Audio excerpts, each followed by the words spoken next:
আমরা অপারেশন সিন্দুরে গর্বিত। আমি বলছি এখানে দাঁড়িয়ে আমরা গর্বিত।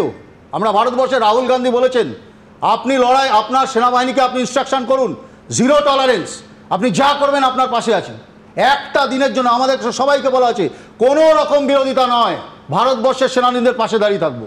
কিন্তু আপনি বলুন কংগ্রেসকে এই যুদ্ধবিরতি অপোজ করছে।